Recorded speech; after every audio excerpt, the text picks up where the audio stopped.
আসসালামু আলাইকুম, সবাইকে স্বাগতম প্রিয় শিক্ষার্থী বন্ধুরা। আজকে আমি এইচএসসি আইসিটি বিষয়ের যে ডিজিটাল ডিভাইস অর্থাৎ লজিক গেট সম্পর্কিত ইস্পাহানি পাবলিক স্কুল অ্যান্ড কলেজের যে প্রশ্নটি এসেছিল টেস্ট পরীক্ষায় এইচএসসি, ওই প্রশ্নটির সঠিক সমাধানের জন্য তোমাদের সাথে আছি আমি মোহাম্মদ সিরাজুল ইসলাম।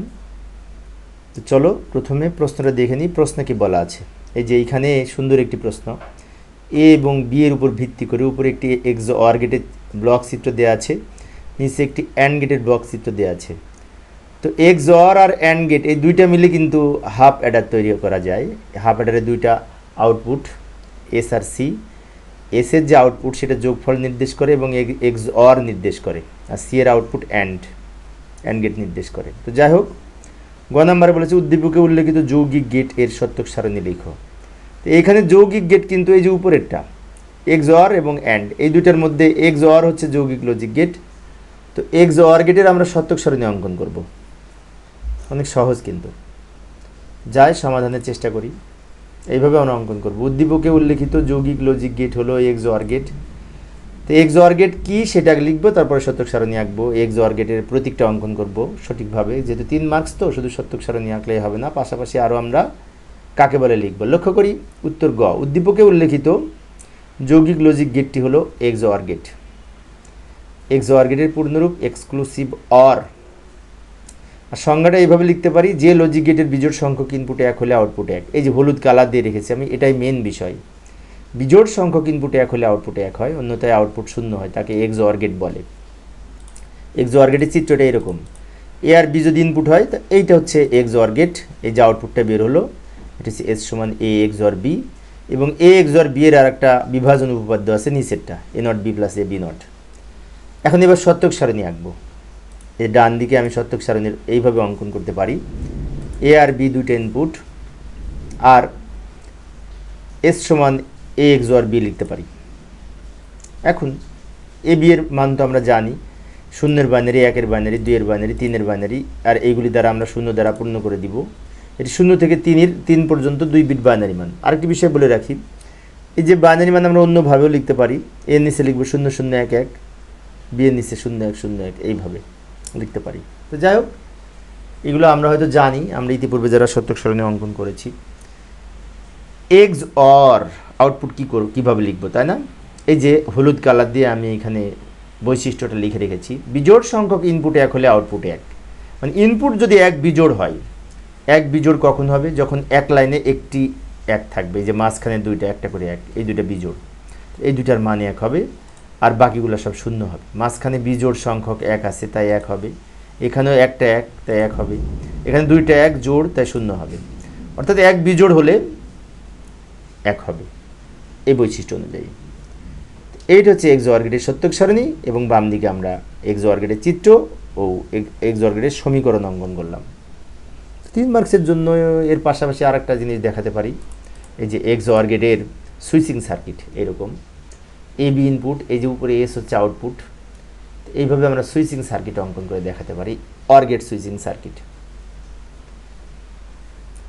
আবার আমরা উদ্দীপকে ফিরে যাব ঘ নং শেষে, ঘ নং এর উত্তরের জন্য। চিত্রে এ বি ইনপুট, এস হচ্ছে আউটপুট। আবার সে উদ্দীপকে ফিরে এলাম। ঘ নম্বরে বলেছে উদ্দীপকে উল্লেখিত লজিক সার্কিট ন্যান্ড গেট দ্বারা বাস্তবায়ন করো। বলছে এই যে দুইটা এস এবং সি এর যে দুইটা এখানে বিশেষ করে তথ্য দেওয়া আছে, উপরে এক্স অর গেট এবং নিচে অ্যান্ড গেট, এই দুইটা পরিপ্রেক্ষিতে যে বিশেষ করে আমাদের বৈদ্যুতিক বর্তনী তৈরি হবে, সেটাকে ন্যান্ড গেট দ্বারা বাস্তবায়ন করতে হবে।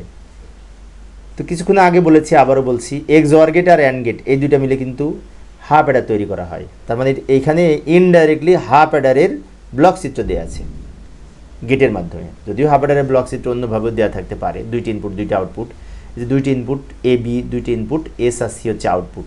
এটা হাফ অ্যাডারের বৈশিষ্ট্য এখানে দেওয়া আছে। তো আমরা হাফ অ্যাডারকে ন্যান্ড গেট দ্বারা যদি বাস্তবায়ন করতে চাই, তাহলে আমরা সমাধান করার চেষ্টা করি। এই যে লক্ষ্য করি, প্রথমে আমি এইভাবে লিখতে পারি, হাফ অ্যাডারের দুইটি লজিক গেট হলো এক্স অর গেট এবং অ্যান্ড গেট। নিম্নে শুধুমাত্র ন্যান্ড গেট দ্বারা হাফ অ্যাডার বাস্তবায়ন করা হলো। এখন এই যে এস সমান এ এক্স অর বি, তাই না? এটার আর একটা সমার্থক সূত্র আছে, বা বিভাজন উপপাদ্যে বলা হয় A not B plus A B not. এটা সমান এইটা, কিন্তু এবার এইটাকে আমরা একটু এক্সটেনশন করে এই যে মাঝখানে প্লাস আছে না, এটাকে ইনটু করে উপরে নট দিব, তাহলে ন্যান্ড গেট দ্বারা বাস্তবায়ন করা যাবে। তো এই লাইনটা নিচে লিখে নিলাম। এখন নট এক্সট্রা যদি দিতে চাই, একটা দেওয়া যাবে না, ডাবল দিতে হবে, কারণ এ ডাবল নট সমান এ। তাই আমরা এই অঙ্ক করার সুবিধার্থে যে কোনো জায়গায় নট দিতে পারি, কিন্তু ডাবল নট দিতে হবে, একটা দেওয়া যাবে না, দিলে ডাবল দিতে হবে। এবারে নিচের নটটা ভেঙে যদি আমরা দুই খণ্ড করি, প্লাসটা ইনটু হবে, এই যে লক্ষ্য করি প্লাসটা ইনটু করলাম, আর নিচের নটটা ভেঙে দুই খণ্ড করলাম, এদিক অর্ধেক এদিক অর্ধেক, আর উপরের নটটা থেকে গেল। তো এইটা দিয়ে যদি এখন আমরা লজিক সার্কিট আঁকি, তো সবগুলি দ্বারা ন্যান্ড গেট তৈরি করা যাবে। যেমন এই যে এখানে এ বির গুণ, তার উপরে নট, তার মানে গুণের উপরে নট মানে কি ন্যান্ড গেট হবে। এই গুণের উপরে টোটাল নট, এটা দিয়েও ন্যান্ড গেট হবে। এ বি গুণ করে তার উপরে নট, এটা দিয়েও ন্যান্ড গেট হবে, এবং এ নট বি নট আলাদা করে ন্যান্ড গেট তৈরি করতে পারবো। তো এইটা ছিল এক্স ওয়ার গেটের আমাদের এই আউটপুট পেলাম। এখন অ্যান্ড গেটের এই যে সিও, অ্যান্ড গেট বলতে সিও মানে সি এর মান ক্যারি আউটপুট বোঝায়, এ বি হচ্ছে আউটপুট। এইটা দিয়ে আমরা আবার ন্যান্ড গেট যদি অঙ্কন করতে চাই, জাস্ট এইটা লিখে এটার উপর ডাবল নট দিব, শেষ। যেহেতু ইনটুর উপরে নট দিতে হবে, তাই দুটো ডাবল নট দিলেই হবে, একটা নট দেওয়া যাবে না, ডাবল দিতে হবে। তো এখন এই যে উপরের এই চিত্র, এস এর যে শেষের আউটপুটটা পেয়েছি এবং ক্যারি আউটপুট সিও এর যে শেষের আউটপুট পেয়েছি, এইটা আর এইটা, এই দুটো দ্বারা আমরা এখন লজিক সার্কিট অঙ্কন করব এ এবং বি ইনপুট ধরে। এখানে জায়গা হবে না, পরের পেজে যাই। এই যে লক্ষ্য করি, আমি প্রথমে এস এর মানটা ডান দিকে লিখে রাখলাম, এটা দিয়ে আগে গেট অঙ্কন করি। এখানে এ আর বি দুইটি ইনপুট, একটা লাইন নিলাম নাম দিলাম এ, আর একটা লাইন নিলাম নাম দিলাম বি, দুইটা ইনপুট এ এবং বি। প্রথমটা কি বলেছে, এ নট, আগে এ নট আঁকবো, তার সাথে বি গুণ করবো, তার উপরে নট দিব। এ নটকে আমরা এই ন্যান্ড গেটের মাধ্যমে উপস্থাপন করতে পারি এইভাবে। এই যে লক্ষ্য করি, এ দিক দিয়ে গেছে একবার, এদিক দিয়ে ঘুরে গেছে একবার, দুইটাই এ, ফলে কী হবে, এ ইন্টু এ তার উপরে নট। এই যে এ ইন্টু এ সমান একটা এ, তার উপরে নট। এই নটকে এইভাবে উপস্থাপন করা যায়, একে বলে ন্যান্ড গেটের মাধ্যমে নট গেট বাস্তবায়ন। এর সাথে বি গুণ করবো, তো বি একটা লাইন টানবো, উপরের ওইটা নিচে নিয়ে আসবো একসাথে মিলিয়ে নেওয়ার জন্য। আবার এখানে একটি এই যে গুণ করার জন্য অ্যান্ড গেট অঙ্কন করলাম, তার উপরে এই নট। তাহলে এটা হলো এ নট বি তার উপরে নট, এটা পেলাম। এই যে এ নট আর নিচে বি গুণ করে তার উপরে এই নট, এইটুকুর মান পেলাম বাম দিকে, বাম দিকের এই অংশটুকুর মান উপরে তৈরি করলাম। ইনটুর উপরে যে টোটাল নট, এটা সবার শেষে অঙ্কন করব।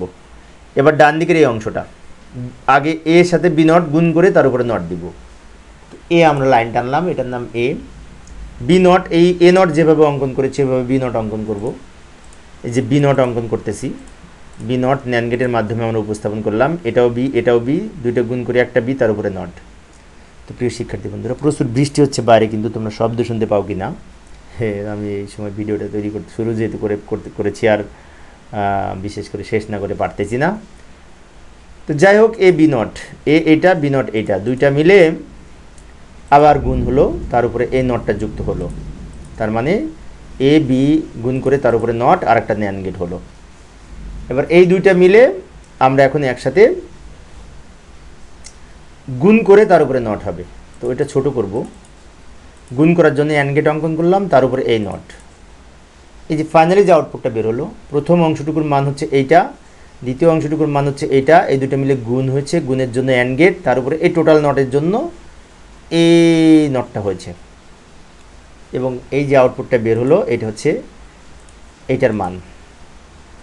এবার সিও সমান এ বি, এর উপর ডাবল নট ছিল, এটা দ্বারাও তো আমাদের আবার গেট অঙ্কন করতে হবে, পূর্বের পৃষ্ঠে আমরা এটা বের করেছি। তো এ বি গুণ করে তার উপরে দুইটা নট যুক্ত করতে হবে। এ বি গুণ করে যে নিচে করি ওটা আমরা, এটা এ এটা বি দুইটা মিলে গুণ করলাম, গুণ করার উপরে নিচের নটটা আগে দিলাম, এই যে এটা বের হলো, এ বি গুণ করে একটা নট হলো।